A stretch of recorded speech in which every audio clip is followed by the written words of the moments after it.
اسلام آباد سابق وفاقی وزیر شیری مزاری کی بیٹی ایمان مزاری کو ایک کے بعد ایک مقدمے میں گرفتاری کا سامنا ہے، جس پر انہیں عدالت کا دروازہ کھٹکھٹانا پڑا ہے۔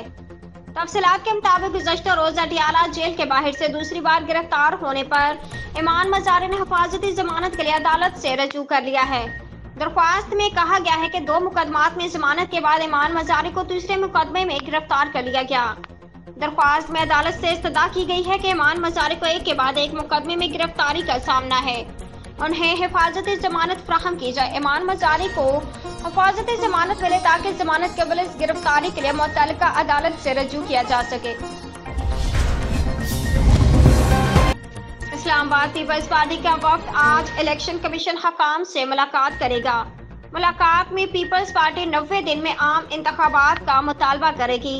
تفصیلات کے مطابق الیکشن کمیشن کی عام انتخابات سے متعلق سیاسی جماعتوں سے مشاورت کا سلسلہ جاری ہے۔ پیپلز پارٹی کا 7 رکنی وفد آج الیکشن کمیشن حکام سے ملاقات کرے گا۔ ذرائع کا کہنا ہے کہ پی پی وفد میں نیر بخاری، نوید قمر، فیصل کریم کینڈی اور تاج حیدر، مراد علی شاہ، شیری رحمان، فاروق نائک شامل ہوں گے۔ فلوریڈا تباہ کن سمندری طوفان اڈیلیا امریکی ریاست فلوریڈا کی جانب بڑھنے لگا ہے اور کیٹیگری 3 یا پھر اس سے زیادہ طاقت کے ساتھ اس کے لینڈ کرنے کا امکان ہے۔ غیر ملکی میڈیا رپورٹس کے مطابق امریکی ریاست فلوریڈا طاقتور سمندری طوفان کی زد پر ہے۔ فلوریڈا کے گورنر نے طوفانی بارشوں سے خبردار کر دیا۔ امریکی موسمیاتی ادارے کا کہنا ہے کہ 48 گھنٹوں میں طوفان فلوریڈا سے ٹکرا جائے گا۔ سمندری طوفان اڈیلیا فلوریڈا سے پہلے کیوبا سے ٹکرا گیا ہے، جہاں طوفانی بارشوں اور سیلاب سے تباہی مچ گئی ہے اور کاروباری زندگی معطل ہو گیا ہے۔ طوفان کی وجہ سے لوگ نقل مکانی پر مجبور ہو گئے ہیں۔ اسلام آباد پاور ڈویژن کی بجلی صارفین کو بجلی کے بھاری بلوں میں ریلیف دینے کے حوالے سے تجاویز سامنے آ گئی، تاہم بجلی بلوں میں کمی کی کوئی تجویز شامل نہیں۔ تفصیلات کے مطابق بجلی صارفین کو بجلی کے بھاری بلوں میں ریلیف دینے کے معاملے پر پاور ڈویژن نے تجاویز تیار کر لی۔ پاور ڈویژن تجاویز آج وفاقی کابینہ کے اجلاس میں پیش کرے گا۔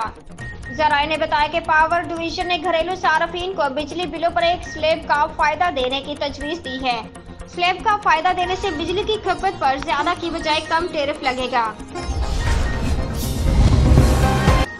عالمی ادارہ صحت نے پاکستان پر سفری پابندیاں برقرار رکھنے کا فیصلہ کیا ہے اور پولیو وائرس کی موجودگی کے باعث ان پابندیوں میں 3 ماہ کی توسیع کر دی ہے۔ عالمی ادارہ نے ایمرجنسی کمیٹی برائے پولیو کی سفارش پر پاکستان پر سفری پابندیاں برقرار رکھتے ہوئے ان پابندیوں میں 3 ماہ کی توسیع کر دی ہے۔ یہ پابندی ملک میں پولیو وائرس کی موجودگی کے باعث برقرار رکھی گئی ہے، جبکہ پاکستان اور افغانستان کو پولیو کے عالمی پھیلاؤ کے لیے بدستور خطرہ قرار دیا گیا ہے۔